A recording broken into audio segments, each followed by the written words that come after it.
Halo semua. Apa kabar untuk hari ini? Semoga harimu selalu menyenangkan ya bro. Selamat datang di channel YouTube saya. Tolong dibantu subscribe, like dan share ya, supaya saya terus semangat bikin kontennya. Wakakakak. Solen 3 chapter 1617. Chapter 1617, The Goddess. Itu adalah seorang wanita juga. Dia tampaknya berusia kurang dari 20 tahun. Dia mengenakan kerudung yang menutupi wajahnya dan berpakaian putih. Sosok jam pasirnya yang proporsional bisa dilihat secara tidak jelas di bawah kerudung putih. Sebuah tangan berkulit putih terulur dan satu jari diulurkan untuk menyentuh bagian belakang kepala Ye Xinglan. Cahaya bintang sekali lagi muncul tepat di belakang kepalanya. Ding! Ada suara dering yang tajam saat jari itu terdorong oleh benturan. Ye Xinglan berubah menjadi ilusi, dan telapak tangan kurus meraih pipinya dan meleset.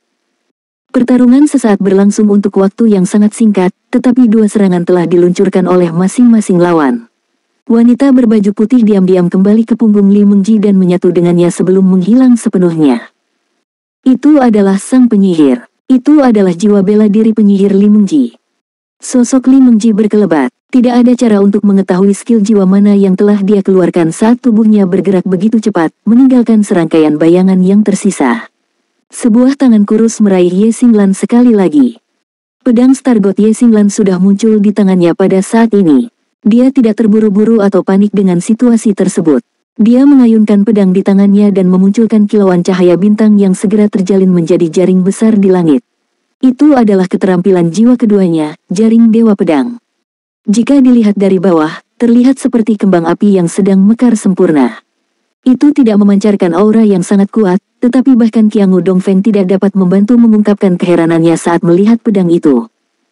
Itu adalah aura pedang dengan esensi yang tersembunyi dan terkonsentrasi. Tampaknya tidak berdaya, namun dalam kenyataannya, aura pedang tersembunyi di dalam dan hanya akan memicu ledakan ketika mengenai target. Penyihir Douluo Li Mengji terkikik dengan keras. Dia mengulurkan jarinya berulang kali sambil melemparkan serangkaian tangan bayangan untuk menyentuh simpul di antara jaring Dewa Bintang satu persatu. Jaring Dewa Bintang meledak dan hancur berkeping-keping. Namun, aura pedang juga meledak dan menghasilkan serangkaian dengungan rendah yang menggema di langit. Akibatnya, manuver Li Mengji terhenti. Setitik cahaya bintang telah tiba di depan salah satu ilusi Li Mengji dengan berani. Perbesar. Terdengar suara pelan saat ilusi itu lenyap, hanya menyisakan satu Li Mengji di langit. Ujung dari Stargot Sword dijepit di antara jari telunjuk dan jari tengahnya. Anak yang baik, mengesankan, mengesankan. Siluet putih bersih lainnya muncul sekali lagi. Tubuhnya mulai berputar dan menghasilkan aura kuat yang melonjak di sekelilingnya. Kekuatan hisap yang tak terduga menarik tubuh Ye Xinglan, membuatnya meluncur ke samping. Itu adalah tarian iblis penyihir. Ye Xinglan mencabut Stargot Sword di tangannya, dan seluruh tubuhnya sepertinya telah menyatu dengan cahaya pedang. Dia melonjak ke angkasa dan berjuang bebas dari kendala. Saat berikutnya, setitik cahaya bintang yang menyilaukan turun dari langit mirip dengan bintang pagi. Dia telah menggunakan skill jiwa ketiganya, Starfall Sword, untuk secara efektif membebaskan diri dan melakukan serangan balik. Tarian iblis tetap tidak berubah. Pusaran itu tiba-tiba mengembang sesaat sebelum tiba-tiba menutup seolah-olah sedang mencoba melahap dan menghancurkan cahaya bintang. Namun, ribuan meteor menghujani tampak seperti pemboman planet. Pusaran itu tercemar dengan cahaya bintang yang menyilaukan dalam hitungan detik. Itu adalah skill jiwa keempatnya, Sword Meteor Shower. Penyihir itu melompat saat pusaran itu menghilang. Hujan meteor sepertinya telah berubah menjadi aksesorisnya. Untuk beberapa alasan, Li Mengji berdiri berdampingan dengan sang penyihir. Salah satunya sangat indah sementara yang lainnya mengerikan. Mereka berpegangan tangan satu sama lain. Sementara siluet mereka berputar, Li Mengji tiba-tiba menghilang. Ada belati di tangan penyihir itu. Waktu sepertinya melambat ketika belati diayunkan, dan suara indah bergema di langit. Saya rindu padamu. Saat empat kata menenangkan ini bergema di langit, bahkan orang-orang yang menyaksikan pertempuran dari bawah merasa tubuh mereka mati rasa.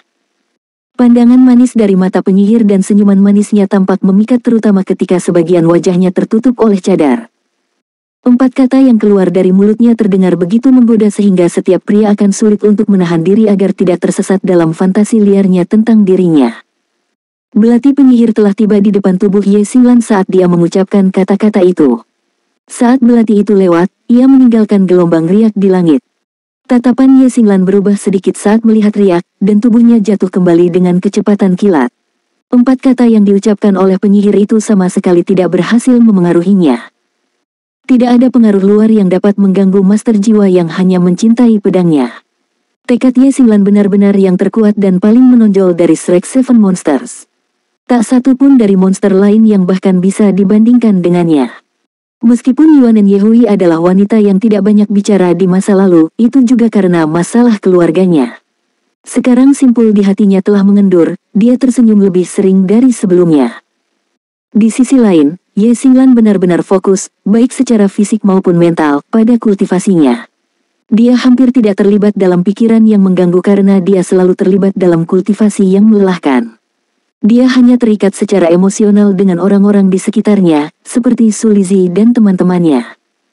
Suara asing itu tidak mungkin mempengaruhinya sama sekali, tidak peduli betapa lembut dan memikatnya suara itu.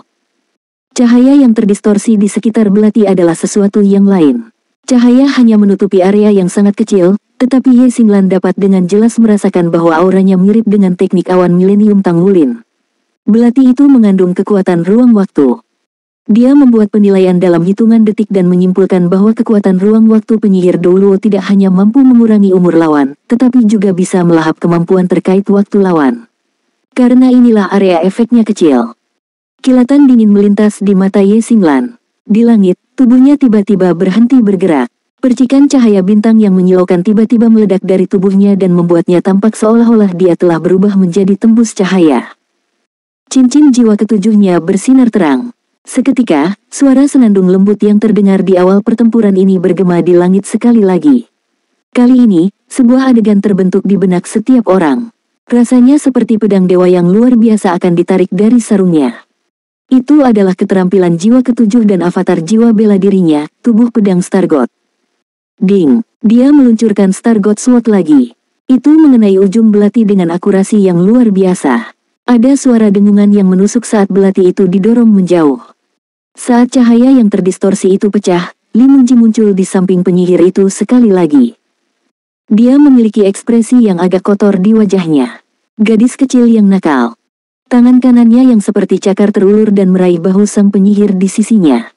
Pada saat berikutnya, sang penyihir tiba-tiba berubah menjadi aliran cahaya putih dan terkondensasi di telapak tangannya. Itu telah menjadi staf yang panjang dan kurus. Di ujung tongkat, ada sosok yang mirip dengan sang penyihir. Li Mengji mengayunkan tongkatnya ke arah Ye Xinglan, melepaskan kepulan kabut putih yang bersinar. Itu adalah kabut yang terdiri dari ribuan jarum panjang dan halus, dan segera menutupi setiap kemungkinan arah yang bisa digunakan Ye Xinglan untuk menghindari serangan itu. Ye Xinglan tidak repot-repot mengelak. Dalam status tubuh pedang Stargod, dia adalah pedang dan pedang adalah dia. Di langit yang berkilauan dengan cahaya bintang yang menyilaukan, secercah cahaya tiba-tiba menyala sesuai dengan Ye Xinglan. Dia menusukkan Stargod Sword-nya ke depan untuk membelah kabut yang bersinar tepat di tengah. Ada cahaya tajam yang menghilang segera setelah itu. Siluet penyihir Douluo berkedip karena dia tidak punya pilihan selain mengambil tindakan mengelak.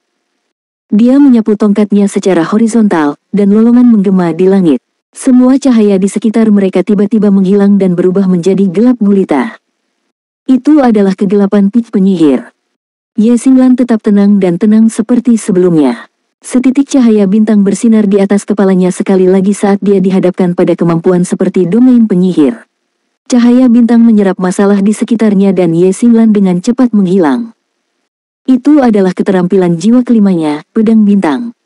Di langit, aura yang menusuk tak tertandingi mulai muncul dan menyebar dengan kecepatan yang mengejutkan.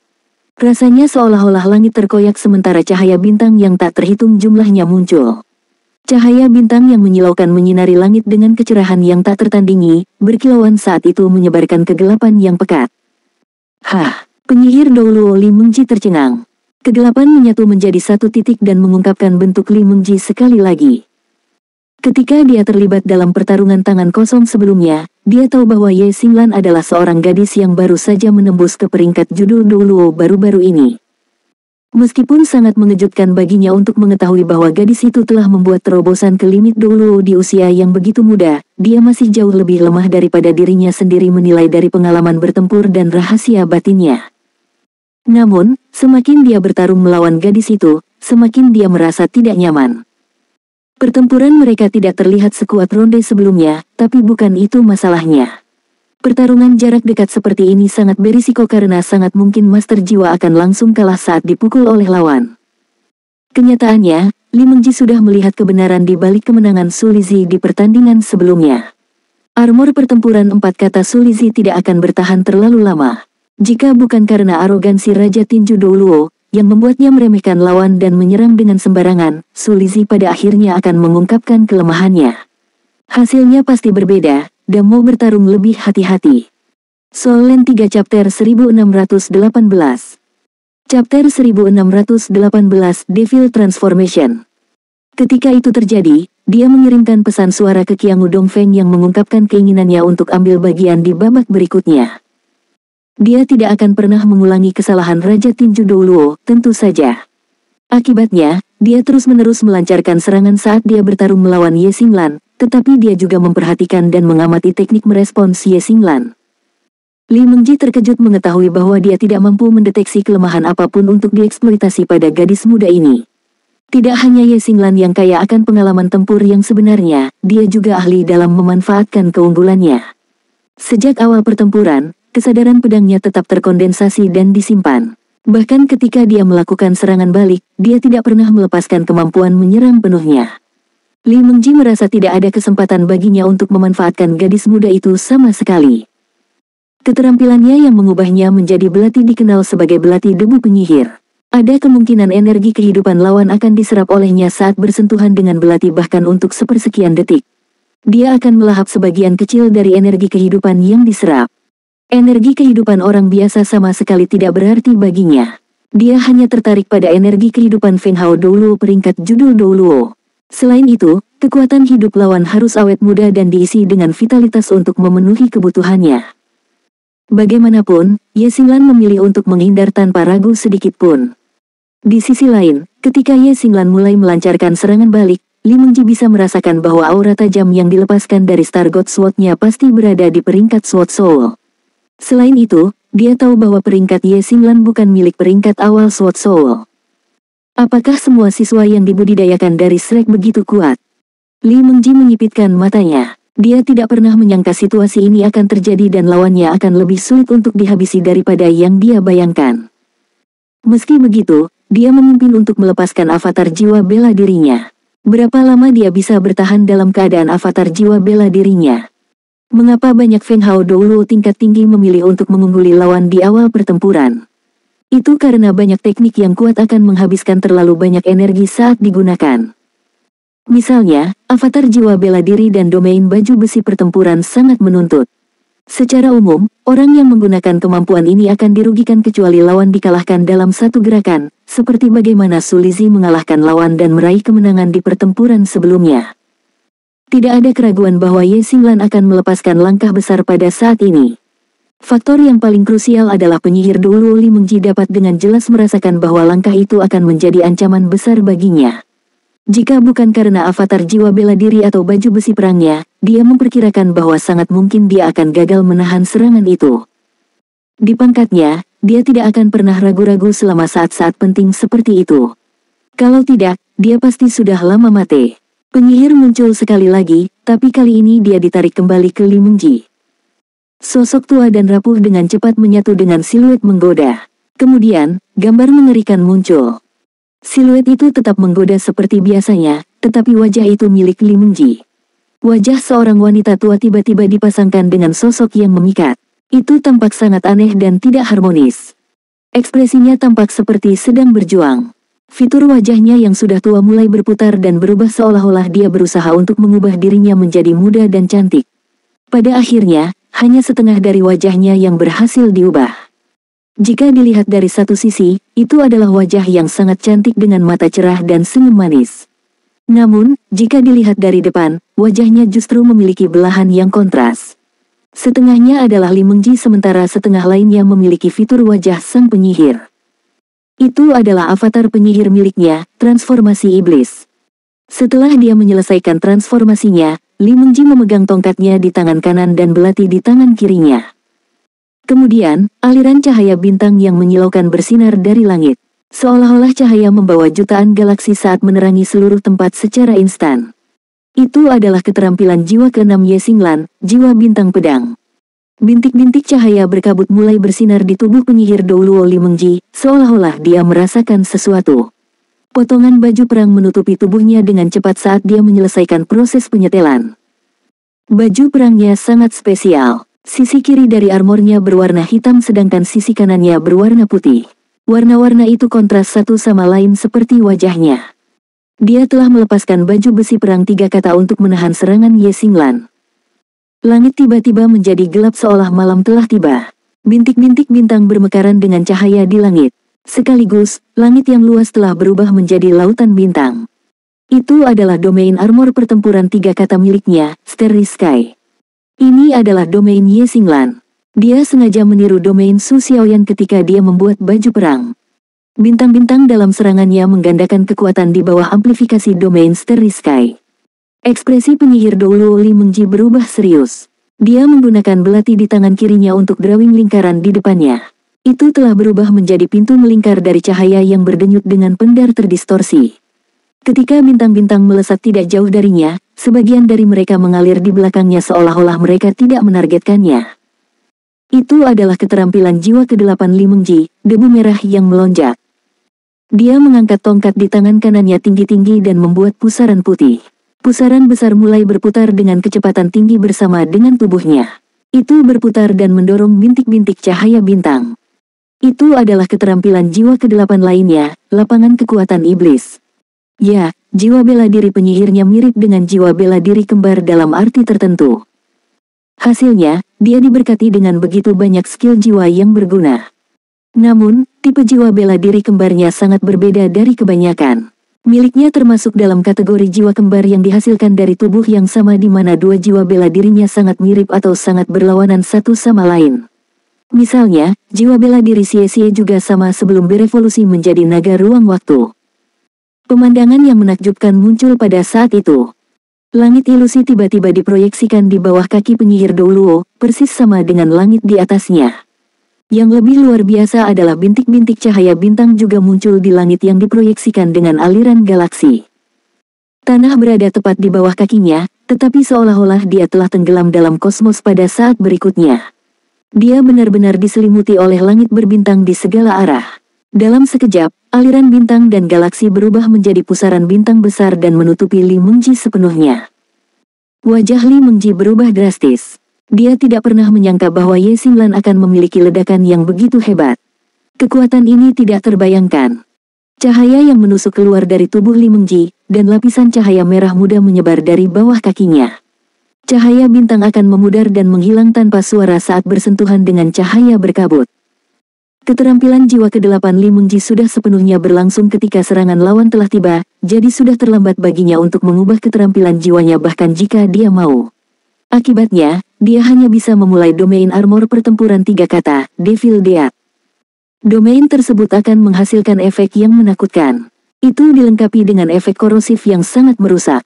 Meskipun jangkauannya agak terbatas, itu akan segera melelehkan lawan sepenuhnya sampai tidak ada yang tersisa, seperti belatung yang menggerogoti tulang pada roti. Satu-satunya masalah dengan domain ini adalah cakupannya yang relatif kecil. Namun, keuntungannya adalah bisa digunakan untuk serangan dan pertahanan. Domain itu membantunya menahan sebagian besar ledakan cahaya bintang, tetapi jumlah cahaya bintangnya sangat banyak. Setiap percikan yang menusuk terkondensasi dari aura pedang Stargot yang paling murni. Li Mengji mampu menetralkan serangan itu, namun dia tidak mampu menahan kesadaran pedang tajam yang terkandung dalam aura pedang. Dia menemukan bahwa dia mulai merasa bahwa jiwanya diserang. Mata para penonton yang menyaksikan pertempuran dari bawah begitu terpesona oleh cahaya bintang yang cemerlang sehingga mereka tidak bisa melihat apa yang terjadi dengan jelas. Adegan besar seperti itu sangat berbeda dari pertempuran sebelumnya. Ledakan serangan pedang Stargot dalam sekejap ini cukup menakutkan. Itu tidak kalah dengan penampilan Yuan dan Yehui sebelumnya. Ye Xinglan, yang basis budidayanya telah menembus 9 cincin, sudah sangat dewasa. Boom, boom, boom. 3 lapisan kabut bercahaya meledak berturut-turut di samping penyihir Douluo Li Mengji. Cahaya bintang telah pecah berkeping-keping dan sebagian besar kesadaran pedang yang melanggar Li Mengji sebelumnya telah disingkirkan. Namun, lebih banyak cahaya bintang terus melonjak ke arahnya di saat berikutnya seolah-olah itu tidak ada akhirnya. Li Mengji merasa seolah-olah dia tenggelam dalam lumpur. Dia menanggung serangan yang menakutkan setiap saat tanpa henti. Saya pikir dia baru saja mencapai peringkat judul Duoluo baru-baru ini. Bagaimana mungkin dia bisa mempertahankan serangan sejauh ini untuk waktu yang lama? Bagian yang paling penting adalah bahwa aliran ujung pedang setajam silet, sejauh Li Mengji tidak berani menggunakan baju perangnya untuk menahan serangan itu. Soul Land 3 Chapter 1619 Chapter 1619 3-3 Kesialan sebelumnya dari Raja Tinju Duoluo masih ada di benaknya. Tidak apa-apa baginya untuk kalah dalam putaran kompetisi ini, tapi itu akan menjadi kerugian besar jika armor perang 3 kata miliknya dihancurkan. Keduanya terjebak dalam perang gesekan. Tidak ada yang bisa memastikan kondisi Ye Xinglan saat ini, tetapi serangannya tampaknya tak terhentikan seperti air pasang. Di sisi lain, domain dan pertahanan Li Mengji mulai melemah secara bertahap. Setelah 3 ledakan, dia telah melewati puncaknya dan dalam proses memudarnya. Orang-orang di bawah menyaksikan pertempuran di langit dengan gugup.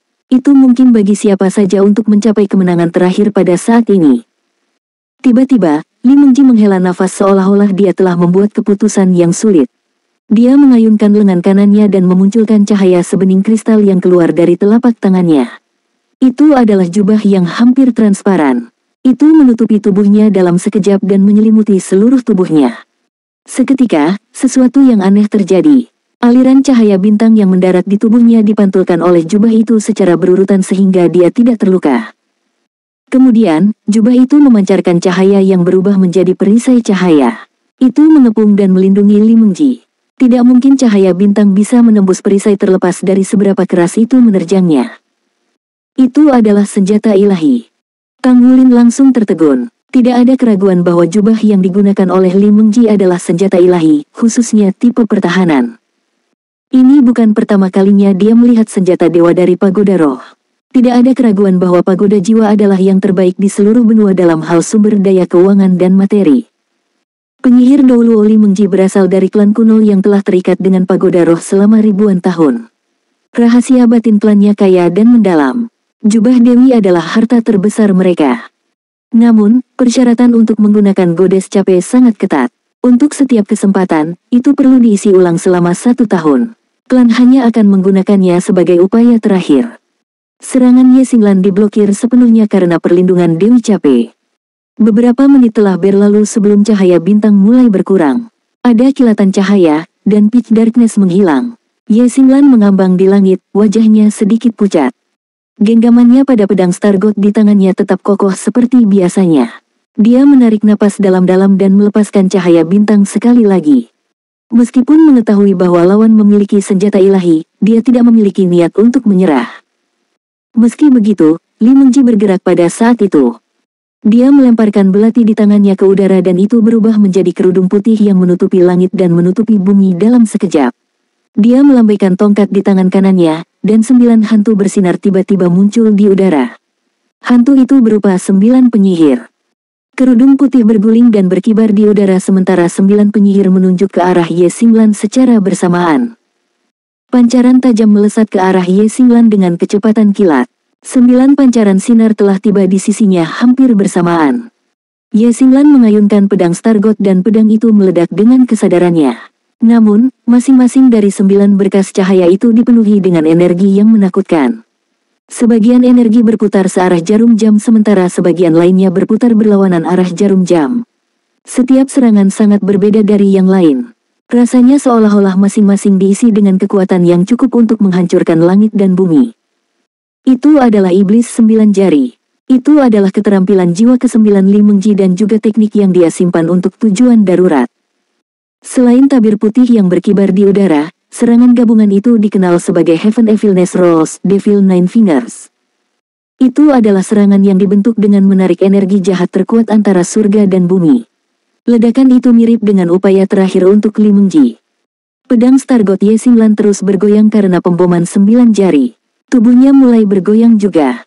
Akhirnya, seberkas cahaya menimpa bahu kirinya. Ye Xinglan berteriak teredam dan jatuh ke belakang. Kejahatan surga berguling ke atas dan mengikat Ye Xinglan dengan erat dalam hitungan detik. Ye Xinglan menemukan bahwa dia dikelilingi oleh hantu yang bersinar, dan belati sudah sampai ke area di antara alisnya. Kemenangan dan kekalahan pertempuran sudah ditentukan. Lawan saling menatap mata. Ada ekspresi aneh pada fitur wajah kontras penyihir Doulo Li Mengji yang membuatnya terlihat lebih aneh. Gadis kecil, kamu melakukannya dengan sangat baik. Pertempuran ini bukanlah kemenangan gemilang bagiku. Mungkin, saya akan tersesat tanpa godes capek. Bisakah Anda memberitahu saya, apa nama keahlian Anda yang Anda gunakan untuk menjebak saya sebelumnya? Ye Xinglan berkata tanpa ekspresi, The Shifting Stars.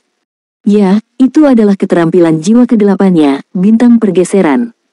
Dengan langit berbintang dan tubuh pedang Stargot, Ye Xinglan melepaskan jiwa bintang pedang pertama untuk meledak dengan serangan yang kuat, dan dia kemudian meluncurkan bintang pergeseran untuk menduplikasi bintang dan galaksi sehingga dia bisa menghasilkan serangan yang komprehensif. Langkah itu adalah serangan habis-habisan Ye Xinglan. Kekuatan teknik ini sangat menakutkan. Li Mengji mengangguk. Ada pepatah yang mengatakan, ombak di sungai yang semendorong orang-orang di depan. Masa depan adalah milik kalian semua. Dia menarik gulungan kejahatan surga, berbalik dan pergi. Ada ekspresi kesepian di mata Ye Xinglan. Dia turun dari langit dan mendarat di sisi Shrek sekali lagi. Tang Wulin dengan cepat menyambutnya. Tidak apa-apa, lawan memiliki senjata ilahi. Ye Xinglan tidak melihatnya dan hanya bergumam pada dirinya sendiri, kekuatan jiwaku tidak cukup. Saya tidak dapat melanjutkan dengan keterampilan jiwa ke-9 saya. Jika saya bisa, hasilnya mungkin agak berbeda. Tang Wulin tidak bisa berkata-kata. Ye Xinglan adalah seorang fanatik pertempuran, jadi diharapkan bahwa pemikirannya sangat berbeda dari orang biasa. Skornya 3-3. Skor setelah 6 ronde pertarungan 1 lawan 1 adalah 3 lawan 3. Kedua belah pihak sama-sama cocok. Namun, dilihat dari penampilannya, Akademi Shrek tampaknya lebih unggul, terutama ketika peserta dari Akademi Shrek benar-benar memaksa penyihir Doulo untuk menggunakan senjata sucinya selama putaran terakhir pertandingan. Seperti yang dikatakan Li Mengji, pertandingan itu bukanlah kemenangan gemilang baginya. Putaran ke-7 dari kontes ini juga merupakan putaran terakhir dari pertarungan 1 lawan 1. Tang Wulin berjalan keluar dari sisinya sementara Qiangu Dongfeng juga berjalan keluar dari ujung yang berlawanan. Apakah Master Sekte Tang berencana untuk berpartisipasi dalam pertempuran secara pribadi? Qiangu Dongfeng memandang Tang Wulin sambil tersenyum. Bagaimanapun, Li Mengji masih memenangkan pertempuran. Itu adalah kemenangan untuk pagoda jiwa terlepas dari bagaimana kemenangan itu dicapai. Menurut Qiangu Dongfeng, itu sudah cukup. Tang Wulin tersenyum dengan tenang. Jika pagoda Master Qiangu berpartisipasi dalam pertempuran maka aku akan menemanimu, tentu saja. Saya ingin tahu apakah Master Pagoda Qiangu bersedia membimbing saya atau tidak. Qiangu Dongfeng tertawa terbahak-bahak. Kenapa tidak? Karena Master Sekte berencana menyerah untuk memenangkan babak ini, tentu saja, saya pikir saya harus menemani Anda. Tang Wulin berkata, silakan. Qiangu Dongfeng melompat dan terbang ke langit tanpa ragu sedikit pun. Dia adalah limit Doulo. Di matanya, Tang Wulin tidak akan pernah bisa menjadi tandingannya dalam pertempuran 1 lawan 1, tidak peduli seberapa hebat kemampuannya. Di festival Just for Aspause tadi, bukankah dia kalah dari Gu Yuena? Ya.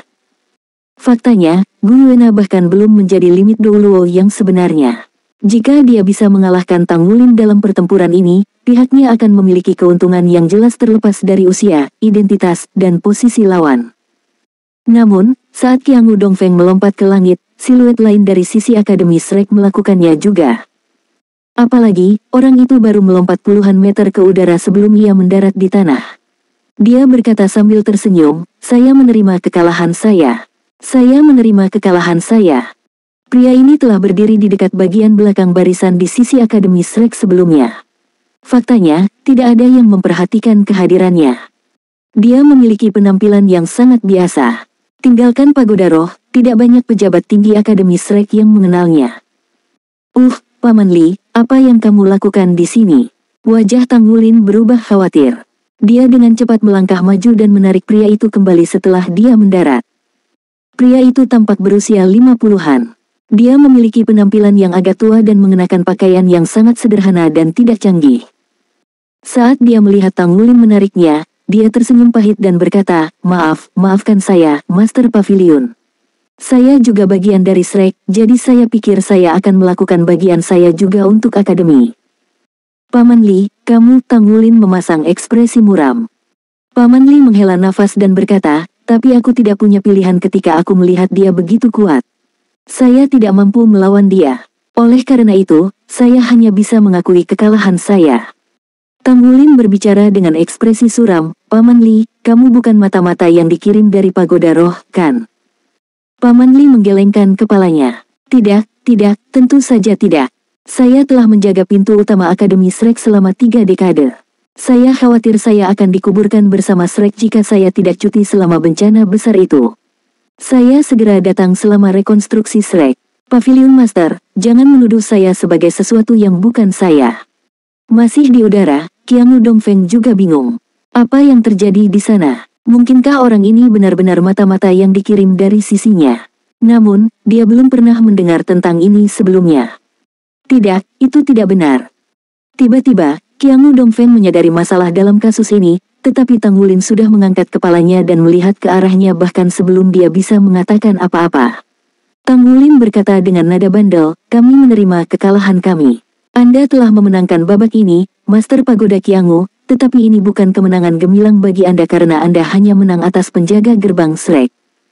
Qiangu Dongfeng turun dari langit dan berkata dengan marah, Tang Wulin, ini jelas skema licikmu. Saya yakin Anda tidak memiliki keberanian untuk melawan saya, bukan? Tang Wulin mendengus dingin. Pagoda Master Qiangu, orang yang jujur, tidak berurusan dengan curang. Kita akan menyelidiki insiden Paman Li dengan benar setelah ini. Mungkin, Anda ingin menerima kekalahan Anda pada babak ini dan menganggap bahwa saya telah berperang melawan Anda. Jika tidak, bisakah kamu terus berpartisipasi dalam pertempuran berikutnya? Soul Land 3 Chapter 1620 Chapter 1620 Twins. Qiangu Dongfeng buru-buru menimbang masalah ini secara mental. Dia menyimpulkan bahwa dia terjebak oleh skema Tang Wulin dan diejek dengan amarah. Tidakkah kamu berpikir bahwa kamu bisa menang hanya dengan menggunakan trik licik seperti itu? Tang Wulin mendengus dingin. Jadi, apakah kamu masih ingin bertarung? Mengetahui bahwa dia ditipu, Qiangu Dongfeng menatapnya dengan tatapan terbakar. Tang Wulin menggunakan siapapun yang datang entah dari mana untuk melawan dia, Limit Douluo.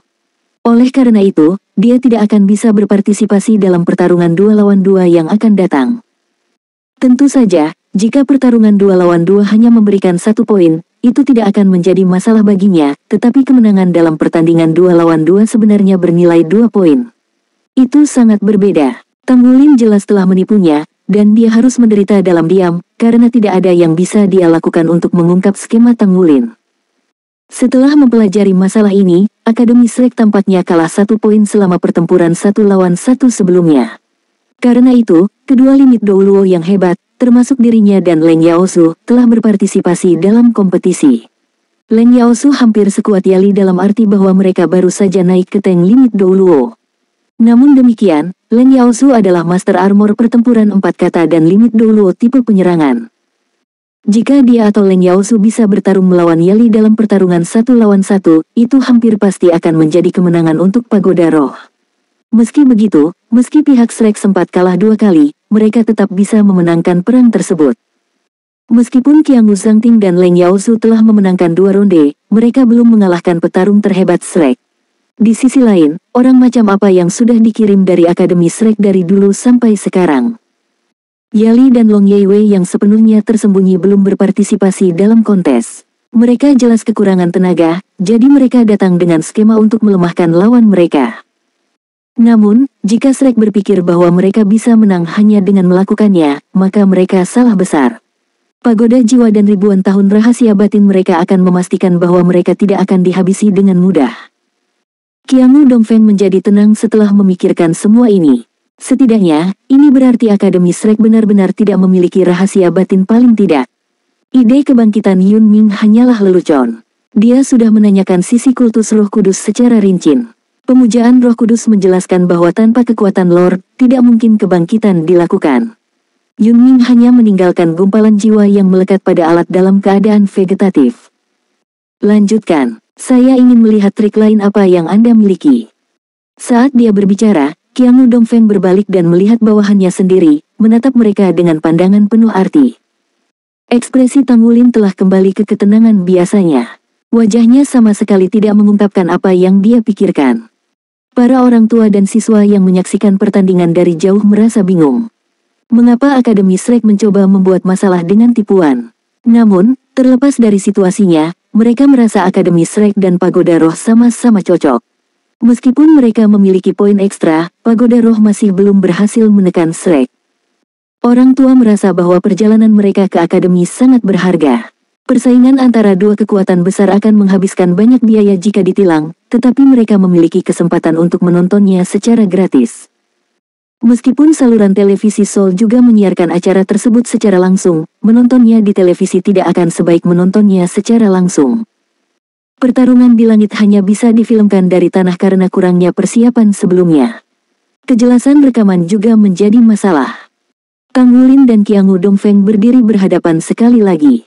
Keduanya memulai hitung mundur secara bersamaan. 3, 2, 1, mulai. Dua siluet dari kedua sisi melompat dan terbang ke langit dalam sekejap. Di dunia Master Jiwa, pertempuran 1 lawan 1 dan 2 lawan 2 telah ada sejak zaman kuno. Mereka telah diadakan sejak era pendiri Sekte Tang, Tang San. Saat itu, pertarungan 2 lawan 2 sangat sering dilakukan. Mereka sering bertengkar antara Master Jiwa yang memiliki keterampilan fusi jiwa bela diri. Itu adalah kesempatan bagi mereka untuk menggunakan teknik bertarung mematikan mereka dengan bekerja sama dengan mitra mereka sebagai satu tim. Pasangan yang terbang ke langit dari Pagoda Roh adalah dua pria parubaya tinggi dengan tubuh besar. Mereka tampaknya berusia 30-an. Keduanya berotot dengan rambut pendek seperti jarum baja. Ciri mereka yang paling menonjol adalah mereka berdua terlihat sama persis. Mereka kembar identik. Pagoda Jiwa tidak bermaksud menyembunyikan apapun. Apa arti penting dari pasangan kembar dalam pertempuran ini? Ini berarti bahwa ada kemungkinan besar mereka memiliki keterampilan fusi jiwa bela diri. Umumnya, Master Jiwa kembar ditakdirkan untuk bekerja sama jika mereka dapat mengolah diri hingga tingkat tertentu. Selain itu, sangat mungkin bahwa mereka bisa dilahirkan dengan keterampilan fusi jiwa bela diri. Tang Wulin pernah bertemu lawan seperti ini sebelumnya ketika dia masih muda. Musuh seperti itu agak merepotkan untuk dihadapi. Pagoda Roh telah mengirimkan sepasang saudara kembar. Begitu mereka melonjak ke langit, keduanya melepaskan 9 cincin jiwa secara bersamaan. Masing-masing memiliki 3 cincin jiwa ungu dan 6 hitam. Meskipun mereka sedikit lebih lemah dibandingkan dengan Master Jiwa dari pertempuran sebelumnya, tim dari sepasang kembar jelas memiliki keterampilan fusi jiwa bela diri. Jika tidak, mereka tidak akan memenuhi syarat untuk mewakili tim Pagoda Roh. Tang Wulin tidak bisa menahan menggelengkan kepalanya secara rahasia saat menyaksikan ini. Pagoda Jiwa masihlah Pagoda Jiwa. Tinggalkan semua yang lain, tidak ada kekuatan biasa lainnya yang bisa dibandingkan dengan rahasia batin Pagoda Jiwa. Tang Wulin belum bertemu banyak Master Jiwa yang mereka kirim pada hari ini, tetapi mereka semua peringkat judul Douluo. Judul Douluo sudah dianggap sebagai orang yang bisa menjaga seluruh klan di sekte kecil biasa. Tampaknya hanya Pagoda Jiwa yang menyadari berapa banyak judul Douluos yang mereka miliki di pihak mereka. Mereka mengandalkan daya pikat jiwa roh mereka untuk mendaftarkan lebih banyak Fenghao Douluo untuk tujuan mereka sendiri. Sebaliknya, dua orang yang naik ke langit dari sisi Akademi Shrek juga sangat kekar. Faktanya, mereka lebih besar dan lebih berotot daripada lawan mereka di sisi lain. Namun, mereka bukanlah saudara kembar. Orang yang berdiri di sisi kiri memiliki sosok yang tinggi dan besar dengan kepala botak yang bersinar di bawah sinar matahari. Tubuhnya dipenuhi dengan kekuatan yang bahkan pakaiannya tidak bisa menyembunyikan ototnya yang menonjol. Orang yang berdiri di sampingnya hanya sedikit lebih pendek. Dia juga pria yang sangat berotot. Dia memiliki penampilan yang kasar sementara seluruh orangnya memancarkan keberanian yang kuat.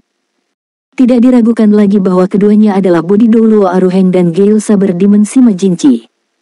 Mereka mengikuti Tang Wulin dan memilih tetap di Shrek. Sima Jinchi tidak akan pernah meninggalkan Tang Wulin, sementara Aruheng menyadari bahwa dia tidak punya tempat lain untuk pergi. Tang Wulin meminta agar keduanya menjadi guru akademi agar mereka dapat mengisi kembali kekuatan pengajaran Shrek. Menjadi guru adalah hal baru bagi mereka. Mereka tidak tahu seberapa jauh mereka bisa melangkah, tetapi mereka sangat tertarik dengan tawaran itu. Mereka setuju untuk segera tinggal. Tang Wulin telah berdiskusi dengan mereka sebelumnya bahwa mereka akan berpartisipasi dalam putaran pertama pertandingan 2 lawan 2. Basis data Spirit Pagoda memiliki sangat sedikit informasi tentang keduanya. Setidaknya, mereka tidak memiliki detail yang akan berguna dalam pertempuran ini. Aruhen telah berkultivasi di sekte tubuh sejak dia masih kecil. Dia baru bergabung dengan masyarakat setelah dia berhasil mengembangkan jiwa bela dirinya. Dia bertemu Tang Wulin setelah mengikuti kompetisi untuk pertama kalinya. Dia kemudian pergi mencari Tang Wulin dan memilih untuk tetap di sisinya sejak saat itu. Di sisi lain, Gale Sabre Demon Sima Jinchi adalah perwira tinggi di Korps Tentara Selatan di masa lalu. Informasinya secara alami dilindungi oleh keamanan militer. Akibatnya, sangat sedikit yang tersedia untuknya. Dia tetap di sisi Tang Wulin seperti senjata. Dia tidak pernah melakukan sesuatu yang mengejutkan, jadi tidak banyak perhatian yang diberikan padanya. Bahkan saat tampil di Just for Us Pause Festival sebelumnya, dia melakukannya di make up. Oleh karena itu, Qiangu Dongfeng hanya sedikit mengernyit saat melihat kedua orang ini mewakili Shrek dalam pertempuran dengan penampilan asli mereka.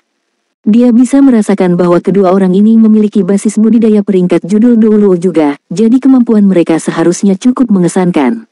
Meski demikian, Qiangu Dongfeng merasa sangat percaya diri dengan tim yang dia pilih untuk pertandingan ini. Tidak setiap pasangan bisa bekerja sama dan bekerja sama dengan baik dalam pertempuran. Sima Jinchi dan Aruheng saling bertatapan. Kemudian, mereka menoleh ke samping dengan ekspresi menghina di wajah mereka. Biar ku beritahukan ini padamu. Jangan memperlambat saya, oke? Kata Sima Jinchi dengan mencemooh. Aruheng mendengus dengan dingin. Tetap di bawah. Anda harus tetap diam sekarang. Saya pandai melakukan ini sendirian. Mengapa saya membutuhkan Anda di sini untuk menghalangi? Article 6 of 10.